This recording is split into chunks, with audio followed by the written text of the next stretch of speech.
paz do Senhor, meus amados irmãos, minhas irmãs. É com grande alegria que estamos aqui mais uma vez no nosso curso de teologia online, nosso curso à distância. Lembrando que nós estamos estudando sobre a disciplina de síntese do Antigo Testamento. E hoje nós vamos dar início à aula 2, que tem como tema o panorama do livro de Gênesis e o seu contexto. Eu sou o professor Humberto Carlos e sejam bem-vindos a mais uma aula. Quando a gente fala do panorama do livro de Gênesis, nós não vamos estudar especificamente capítulo por capítulo. Nós vamos fazer uma leitura geral, uma leitura por cima do livro de Gênesis. Lembrando que o livro de Gênesis é o livro da criação, o livro do começo. Então nós vamos estudar de uma forma panorâmica a introdução desse livro de Gênesis.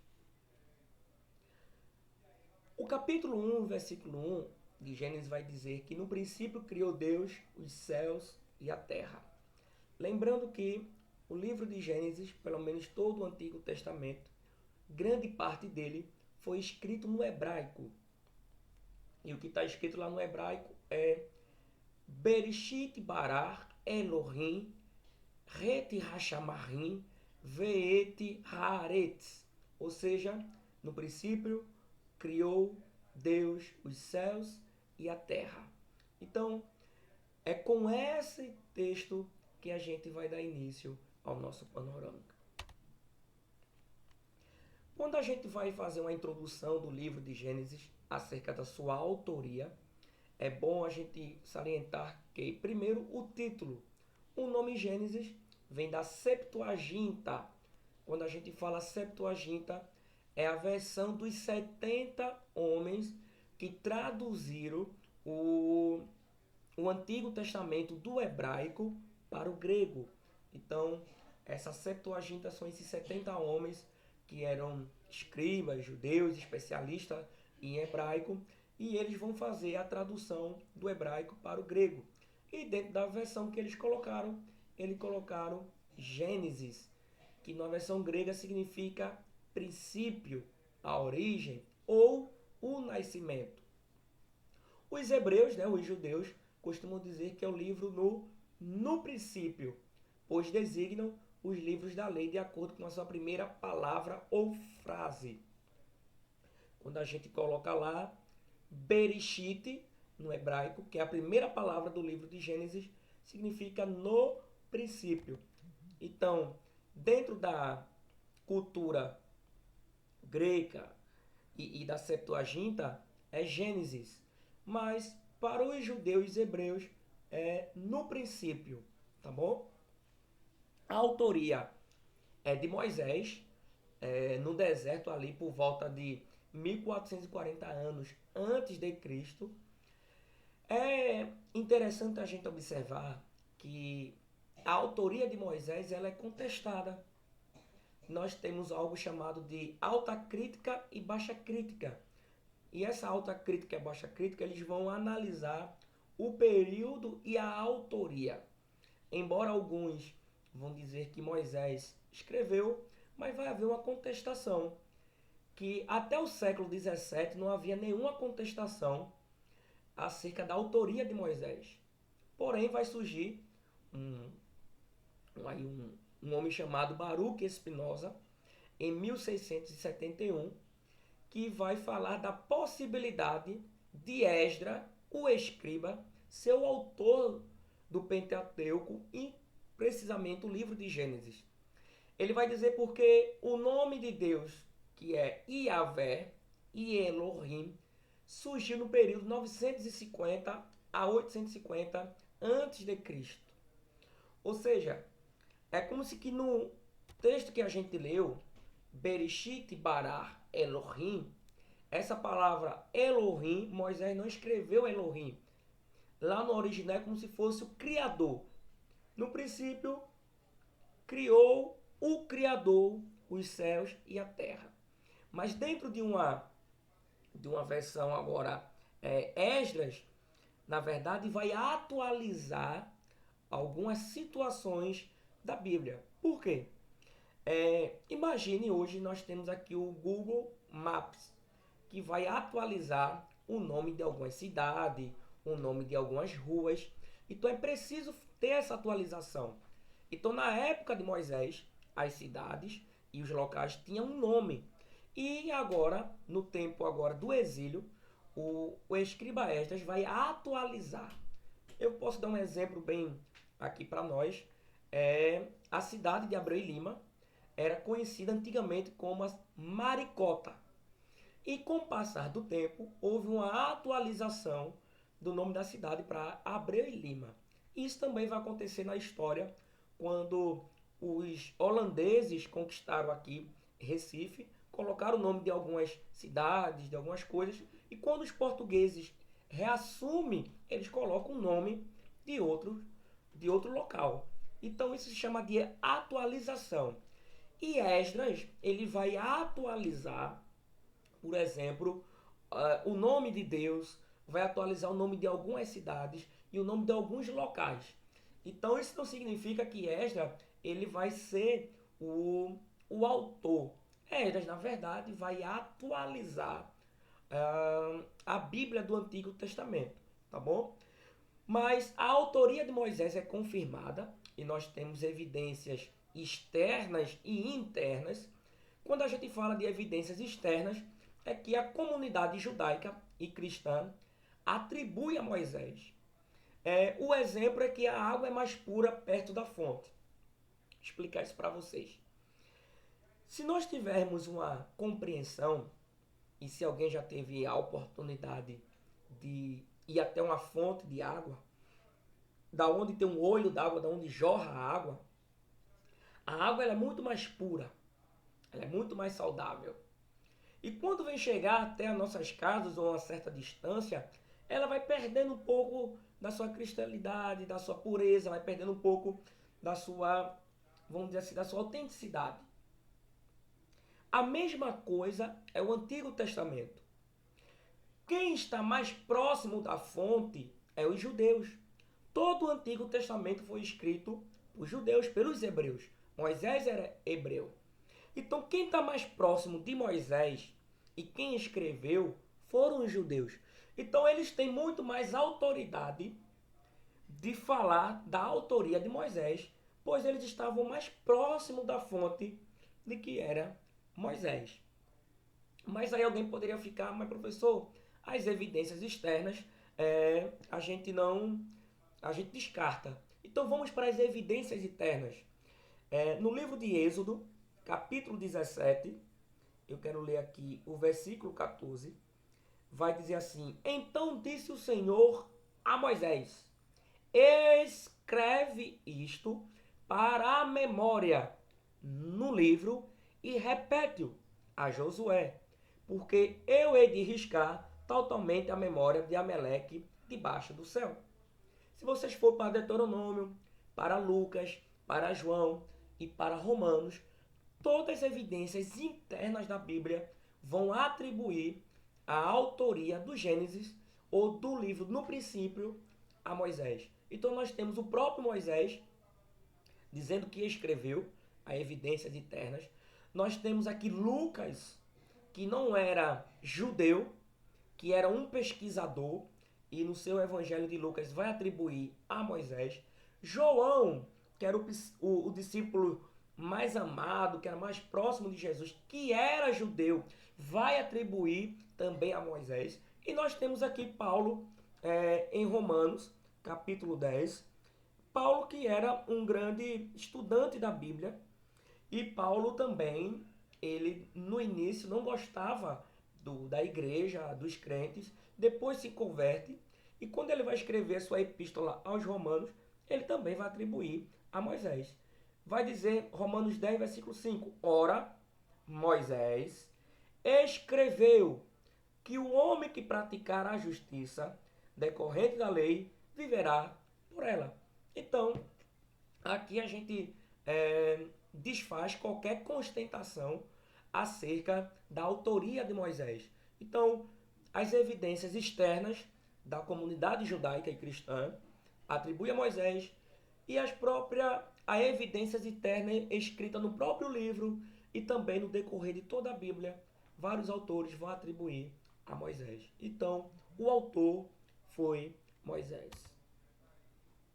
É interessante a gente observar que, professor, e como foi que Moisés vai escrever acerca do Gênesis se ele não é contemporâneo de Adão, de Noé, de Abraão? Como é que ele vai escrever?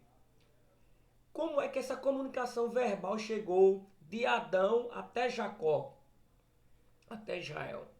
É interessante a gente observar que eu falei na última aula acerca da preservação da história de Israel, que foi falada a tradição oral, que foi passado de geração para geração.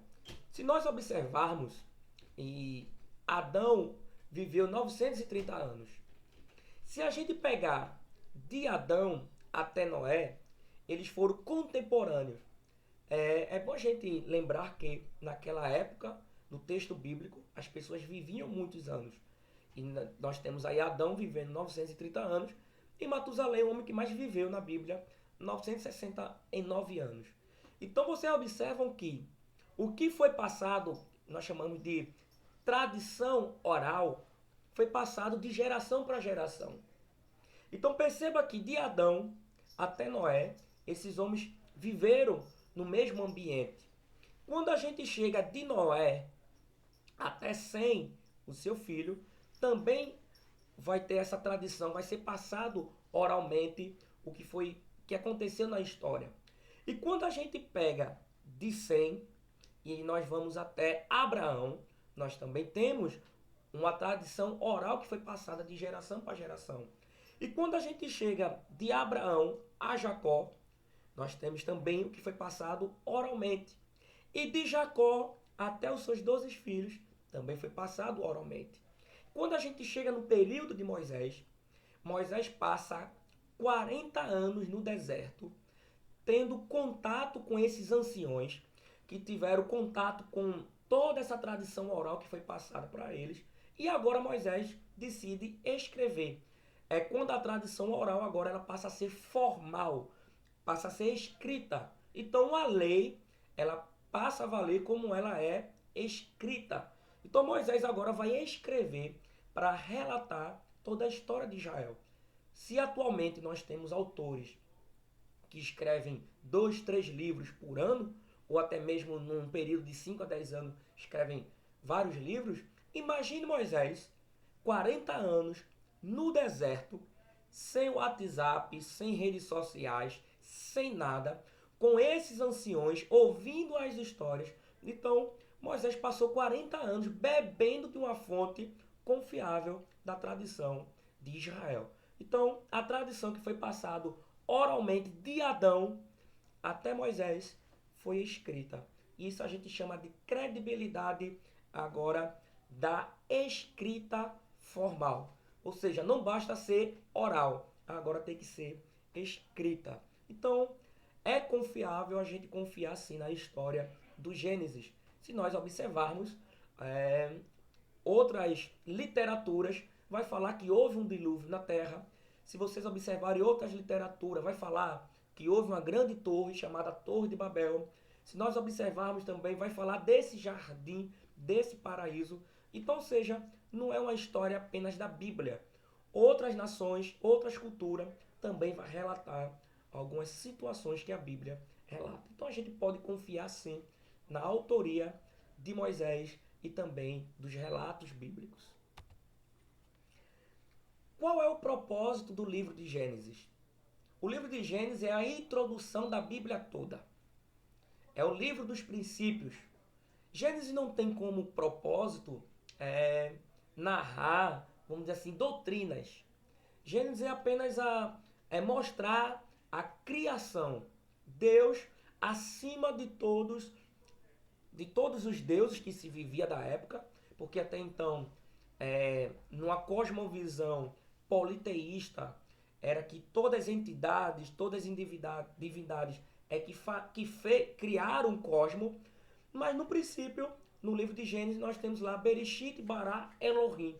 No princípio criou Deus os céus e a terra. Então Deus não precisou de consulta a outras entidades, outras atividades para criar o cosmos. Então nós temos aqui um Deus supremo, criador, acima de outras entidades ou divindades que as nações politeístas acreditam.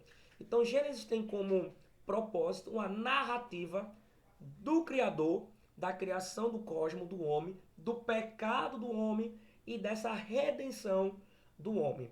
Então nós costumamos dizer que Gênesis é um viveiro, é um mangue. Por que é um mangue? Antes de todo o oceano, de todo o grande mar, existe um mangue. O mangue é o nascedouro do mar e dos oceanos. Então, se vocês observarem, antes de qualquer oceano ou de qualquer mar, vai existir um mangue. Então, o mangue é a nascente.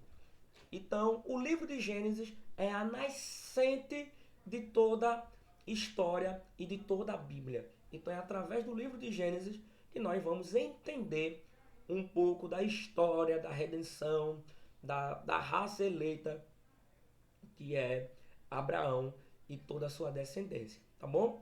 Há um pensamento, uma frase, uma opinião de Gilles, que ele vai dizer que sem Gênesis, a Bíblia não só é incompleta, mas também é incompreensível.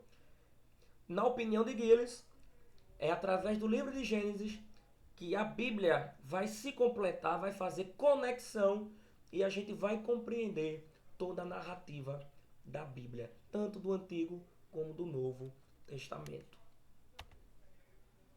Ainda dentro do panorama, qual é o assunto de Gênesis?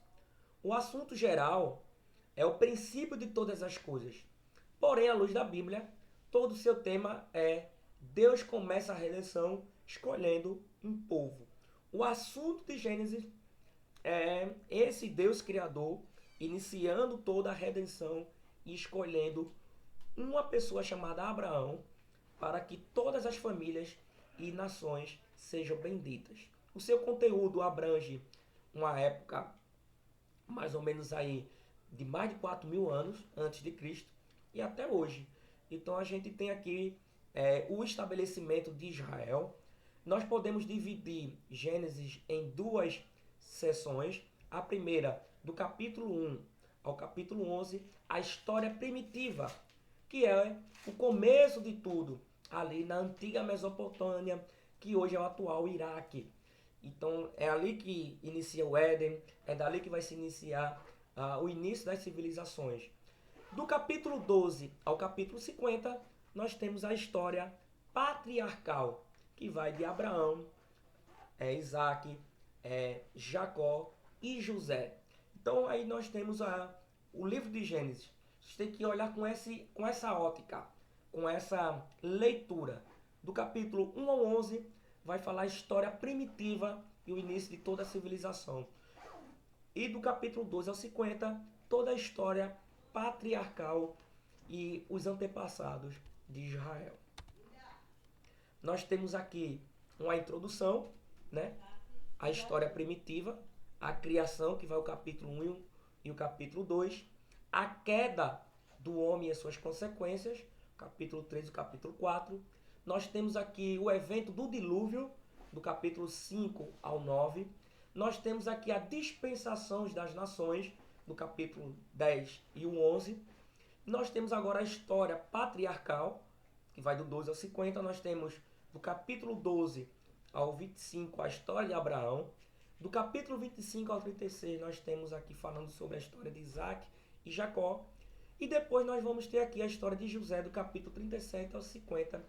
E aqui a história de José é muito marcada ali no Egito, tá bom? Então esse é um panorama, essa visão que a gente tem do livro de Gênesis. Qual é a cristologia do livro de Gênesis? Nós temos Cristo como Criador, porque no capítulo 1 vai dizer que Bereshit bara Elohim. Esse Elohim, nós temos aqui a pluralidade de Deus. E quando a gente vai para o Evangelho de João, vai dizer que no princípio era o verbo, né? e o Verbo estava com Deus. Então a gente vai ver que desde o início, Cristo, a pessoa bendita do Senhor Jesus Cristo, estava com Deus. Então a gente vê ali no livro de Gênesis a cristologia do Cristo Criador. Quando a gente vai ver Deus fazendo o homem, nós vemos Deus aqui utilizando a palavra façamos o homem a nossa imagem e semelhança. Então essa palavra façamos está no plural. Então dá a ideia de que Deus não criou o homem só. Nós temos aqui a participação do Senhor Jesus Cristo ali, ungido o Criador. E nós temos também ali o Espírito Santo. Então, basta vocês terem um pouco de noção de verbo, que você vai ver que a palavra façamos está no plural. Então dá a ideia de que Deus, essa divindade, essa pluralidade de Elohim, que é Deus Pai, Deus Filho e Deus Espírito Santo, criando o homem e também o cosmos. E nós temos aí também em Colossenses falando que Cristo ele é o sustentador e o criador de toda a humanidade e de todo o globo terrestre, de todo o universo. Então nós temos aí a cristologia de Cristo no Gênesis. Nós temos também, dentro da cristologia, Cristo como Messias, que é o Salvador, porque está escrito em Gênesis capítulo 3, versículo 15, que quando o casal Adão e Eva peca, Deus diz que através da semente da mulher é que esse esmagaria Satanás. Ou seja, nós temos aqui um que a gente chama de proto-evangelho. Ou seja, é o evangelho sendo anunciado ainda no livro de Gênesis da semente da mulher. Lembrando que o Senhor Jesus Cristo, mesmo sendo Deus, ele foi encarnado essa divindade e Maria, sendo virgem, vai conceber o Senhor Jesus. Então, é a semente da mulher e a gente vê essa questão do Messias, do Salvador do mundo ali sendo já anunciada em Gênesis, se cumprindo nos dias do Senhor Jesus Cristo, quando esteve aqui na terra, precisamente ali em Jerusalém, em Belém, né? Tá bom? Nós temos aqui a descendência do Messias, porque a gente vai ver aqui Sem, nós temos aqui Abraão, nós temos Isaac, nós temos Jacó, nós temos a tribo de Judá, e o Senhor Jesus Cristo, ele é descendente de todos esses personagens que foi falado anteriormente. Nós temos algumas tipologias de Cristo, por exemplo, nós temos Adão como a tipologia de Cristo. Paulo vai dizer que, escrevendo aos Romanos, assim como o pecado entrou por um homem, a graça e a redenção também é através de um homem. Ou seja, o primeiro Adão pecou, não cumpriu o que Deus determinou para ele. Mas o segundo Adão, que é Cristo, esse sim cumpriu os deveres e é através de Cristo que o homem alcança a sua redenção. Aí é interessante a gente observar em que em outras religiões eles usam a tipologia de alguns animais para que eles chamam de purificação e de limpeza. E até então a nação de Israel usava aí o cordeiro, né, para que pudesse purificar.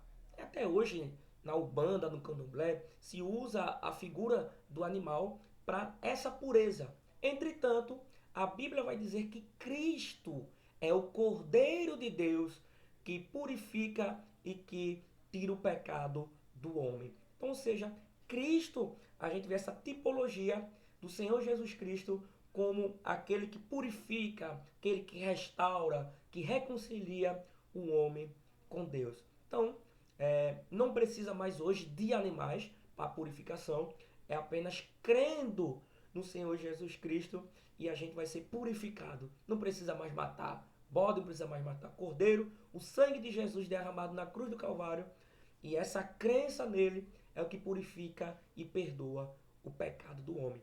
Nós temos também a questão de outra tipologia, como Abel foi assassinado por Caim, assim Cristo também foi assassinado pelos judeus, tipificando que Cristo, os judeus, Jesus era judeu e os judeus o mataram. Então seus próprios conterrâneos, descendentes, o mataram. Então nós temos aí uma tipologia também. Nós temos Melquisedeque, aquele sumo sacerdote, uma tipologia de Cristo em Hebreus.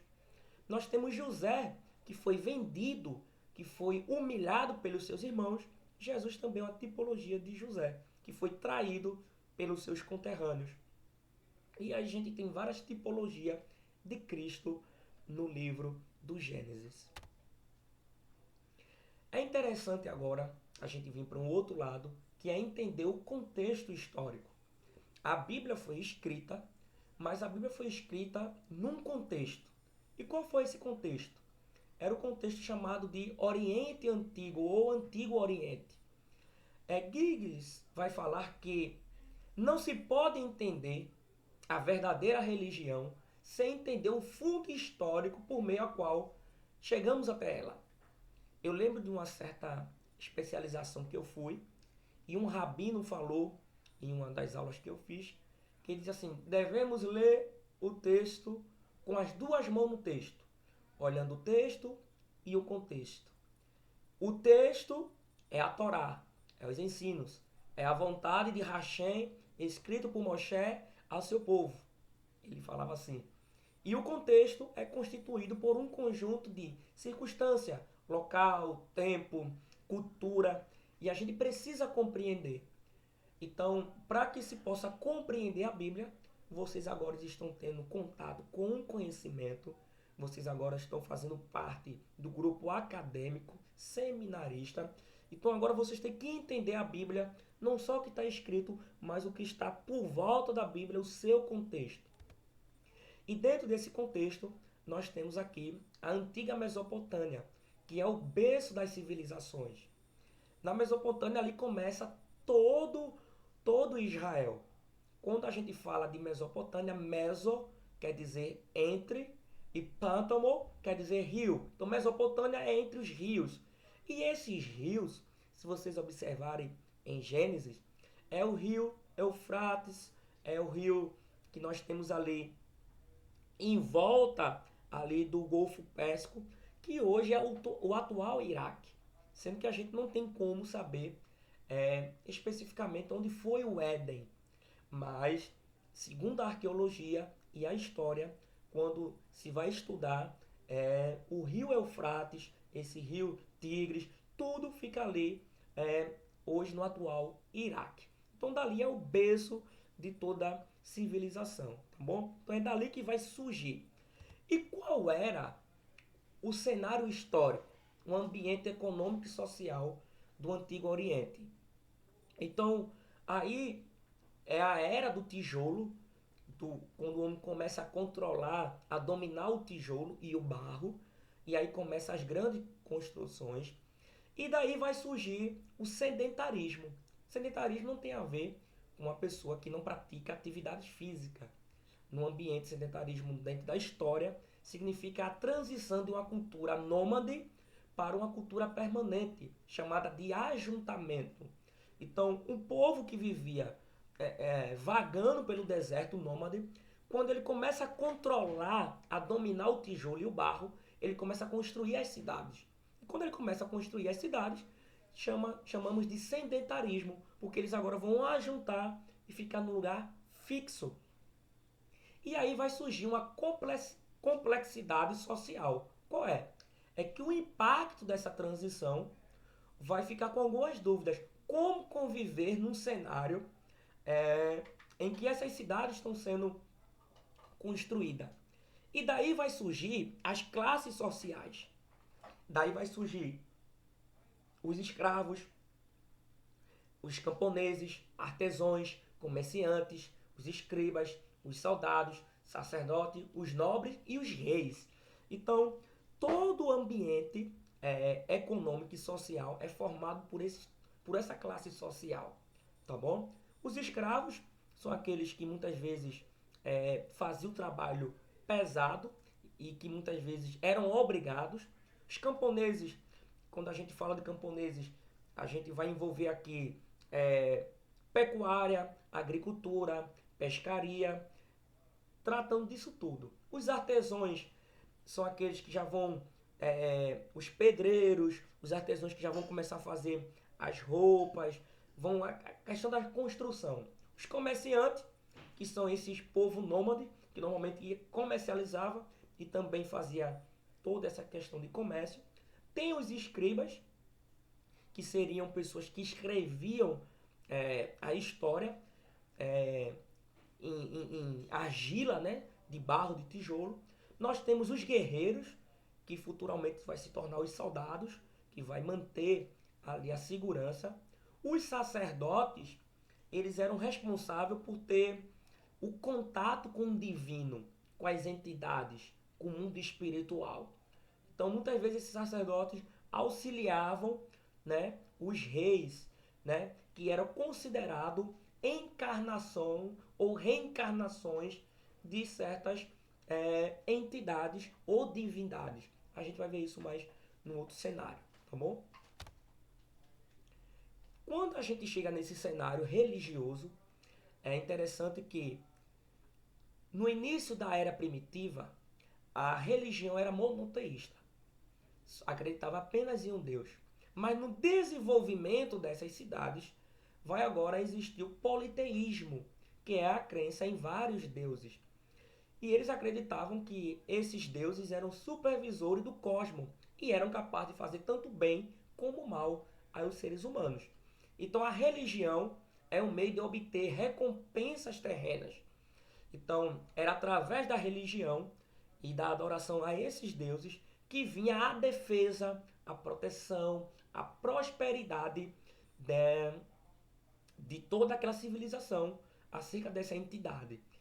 E nós vamos observar em Gênesis capítulo 31, versículo 19, uma história falando de Raquel, quando rouba os deuses de seu pai. Lembrando que Raquel era casada com Jacó. Jacó tinha uma visão monoteísta de Deus. Já Raquel, seu pai Labão, tinha uma visão politeísta, adorava vários deuses. E quando Jacó vai voltar para a casa do seu pai, ele sai escondido da casa de Raquel, junto com a sua esposa, e Raquel pega os deuses de seu pai. E o seu pai, quando chega, observa que seus deuses não estavam lá, e vai atrás de Jacó e acusa de ter roubado os deuses, e dizendo que a prosperidade e a proteção da família ele tinha roubado. Por quê? A ideia que se tinha no cenário politeísta e religioso é que são essas divindades que controlam o cosmos. São essas divindades que abençoam os seres humanos, que são responsáveis pela agricultura, pela prosperidade, por mandar chuva. Entretanto, Jacó vai dizer que não pegou. E aí depois você lê o capítulo 31, que vocês vão ter uma ideia melhor. Então, eles não acreditavam na vida após a morte, né? Era marcado por magias, adivinhações, astronomia, astrologia. Eles acreditavam que cada cidade e família tinha um padroeiro, e esse padroeiro era responsável pelos reis, que segundo eles era a encarnação desses reis, tá bom? É interessante observar que quando Deus se apresenta para Abraão e Deus se apresenta para um homem, ele vai dizer que é o Deus criador. E dentro da teologia nós temos um Deus transcendente e um Deus imanente. Deus transcendente é aquele que está fora do cosmos. Enquanto o politeísmo acredita que os deuses e as divindades estão no cosmos, aí nós temos o deísmo, nós temos aqui algumas crenças que tudo é Deus. Se você observar um índio, para ele tudo é divino, é sagrado, é uma divindade. Então, a chuva é uma divindade. Então, para ele, tudo é uma divindade. Mas numa cosmovisão judaica cristã, tudo não é divindade. Na verdade, tudo foi criado por Deus e é Deus que controla os fenômenos naturais. Então, se Deus não permitir que não venha chuva, não vai ter chuva. Então, a chuva não é uma divindade. A chuva é apenas uma ordem de Deus para que chova sobre a terra. E isso vai mudar muito a visão monoteísta para o politeísmo. Porque a gente vai ver a superioridade de Yahvé, desse Deus superior. Por quê? É um Deus que manda no cosmo, é um Deus que está acima do cosmo, mas é um Deus que também se relaciona com o cosmo. Então, nós temos experiência com Deus. Muitos de nós tivemos experiência com Deus. Então, esse ser tão supremo, criador, ele também ele é um ser imanente que se relaciona com a criatura e que também dá ordem aos fenômenos naturais.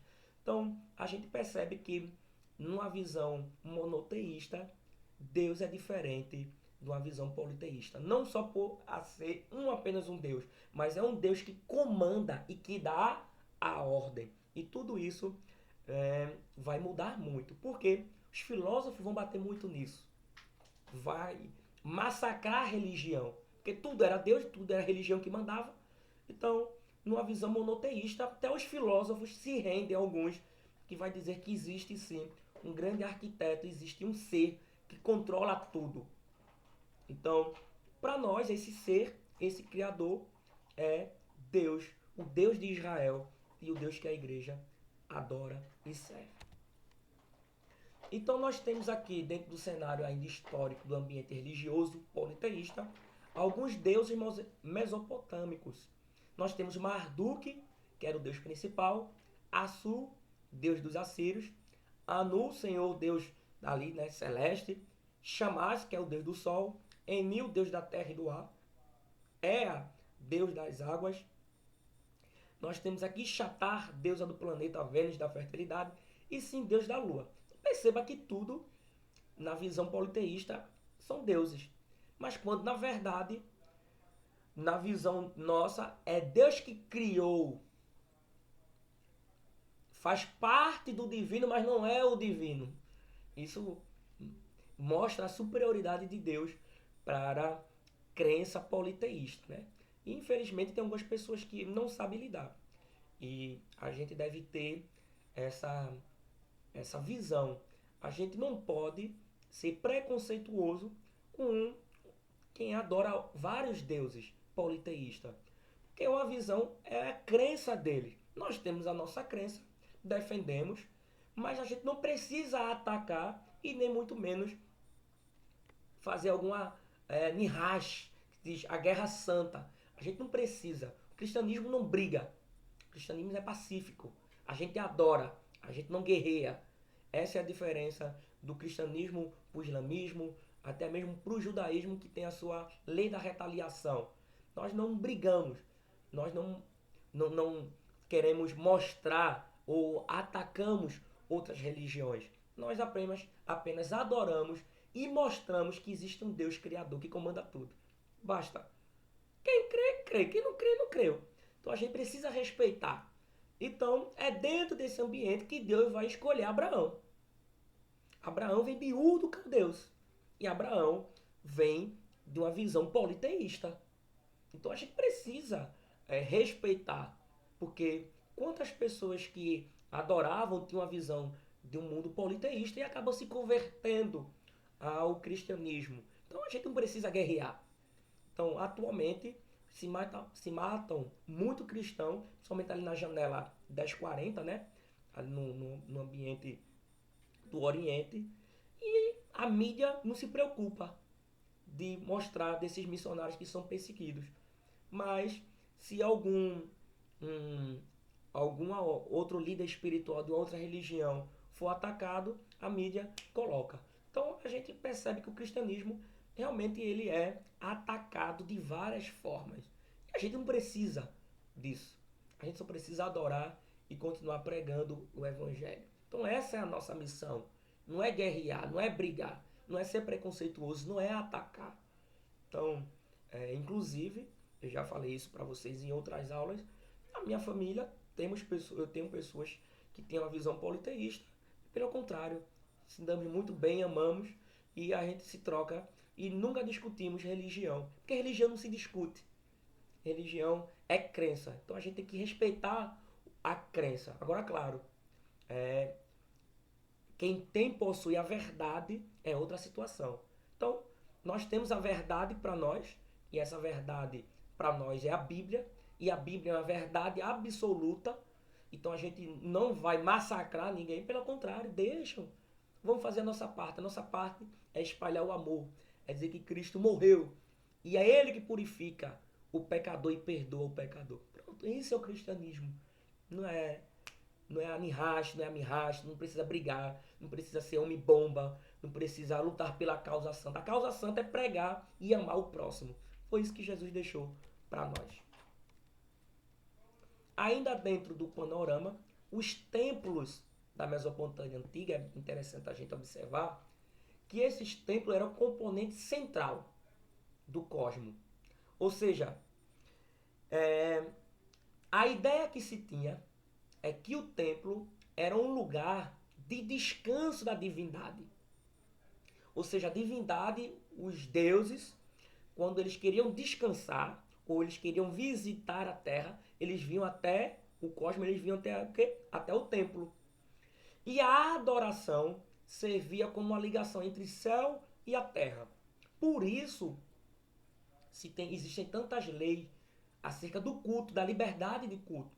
Porque é uma visão que isso é sagrado, gente. A gente deve é, respeitar a adoração, o culto. Porque para eles é a ligação entre o céu e a terra. Para eles é a divindade que está ali.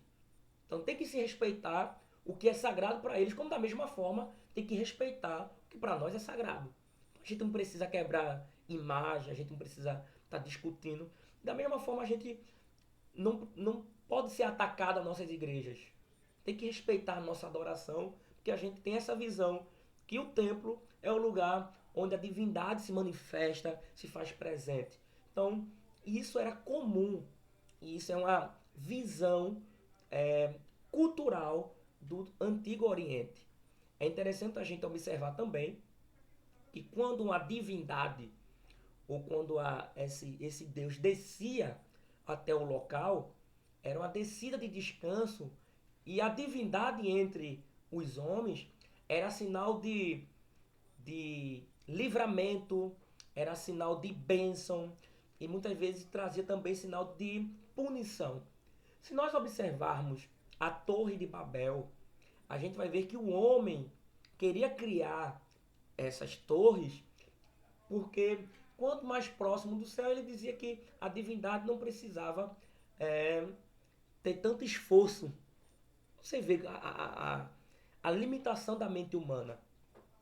Então, muitos desses templos eram chamados de ziguarate.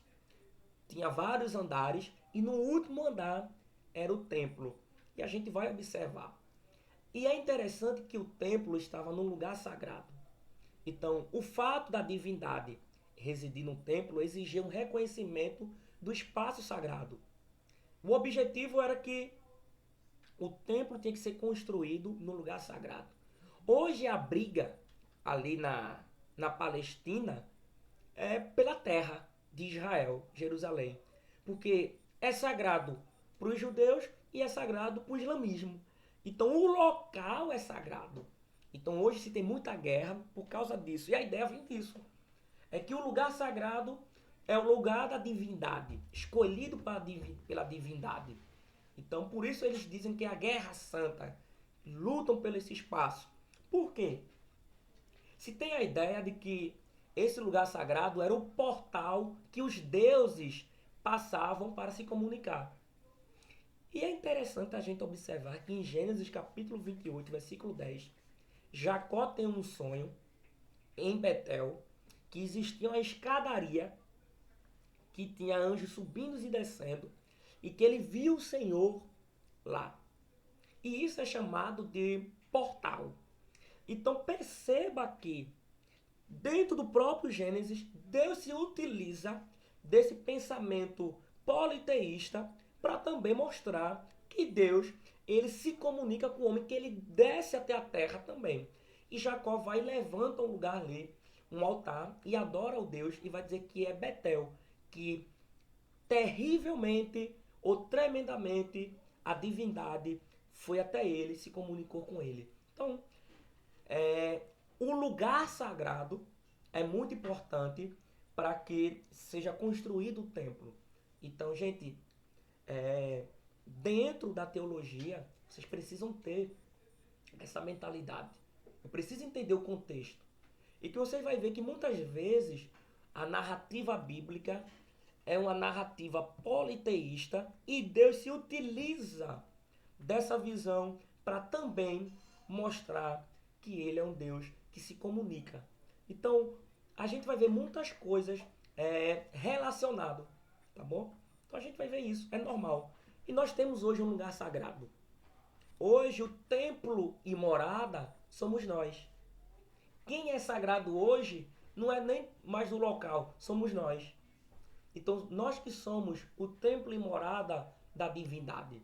Porque Paulo vai dizer, não saber vós que sois templo e morada do Espírito Santo? E o Senhor Jesus vai dizer para aquela mulher, não importa aonde vocês adorem, vocês devem adorar agora. Então, existe sim a questão do lugar sagrado, mas o sagrado hoje é a nossa adoração. E o véu foi rasgado. Então, onde a gente dobrar o joelho, aonde a gente estiver e orar e adorar, Deus vai receber o nosso culto. Então, hoje, todo lugar é sagrado. Tá bom? Todo lugar é sagrado e nós somos o templo e a morada. Agora, isso não significa que nós vamos ter a ideia que o templo é sagrado, tá bom? O templo é sim sagrado e consagrado ao Senhor. Por último, a gente vai encerrar aqui a nossa aula. O lugar de Deus, dos deuses no cosmos.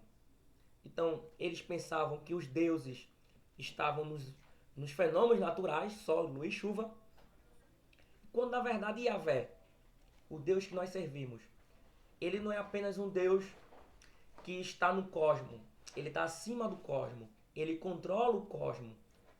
Esse Deus, ele não apenas é um Deus fenomenal, santo, que está acima, mas também se relaciona. E ele deseja se relacionar conosco. E esse Deus não é apenas um Deus nacionalista, não é apenas um Deus territorial, é também um Deus familiar e pessoal. Então é esse Deus que nós servimos, Yahvé, o Deus criador dos céus e da terra. Então, que a gente possa encerrar nossa aula com esse panorama do Antigo Oriente e do livro de Gênesis, que na visão daquele povo politeísta, os deuses estavam nos fenômenos naturais. Era o descanso deles, era naquele cosmos, dentro do cosmos. Mas o Deus Altíssimo, ele que criou tudo. Por isso, nas batalhas, Deus nunca perdeu nenhuma, se comparando aos outros deuses. Porque ele é o Criador, ele que é o comando, ele é o dominador e sustentador. Então é esse Deus que a gente serve e reconhece. Então, que vocês possam ser abençoados por Hashem, Yahvé, esse Deus criador, que está acima do cosmos, que controla o cosmos e que interfere dentro do cosmos e se relaciona com o seu povo. Então que Deus vos abençoe e até a próxima aula. Não percam, a próxima aula a gente vai falar sobre o livro de Êxodo.